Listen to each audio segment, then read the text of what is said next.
امبارح حلقه النهارده، لكن طبعا في النهايه لن يفوتني اني مره ثانيه كل الشخصيات اللي ورد اسمائها من فضلكم لو في اي رد في اي تحفظ من اي نوع اتفضلوا. برنامج 90 دقيقه موجود هنا من الناس وللناس، واحنا ما فيش تماس بيننا وبين اي حد.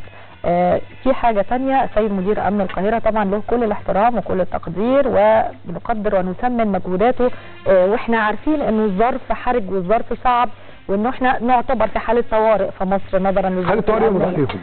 لكن طبعا هو زي ما انا قلت ده مدير امن الجيزه عمل كذا، ده بشكل ايجابي. انا بقول الايجابي وبقول السلبي، بس بعد اذن المصريين كلهم.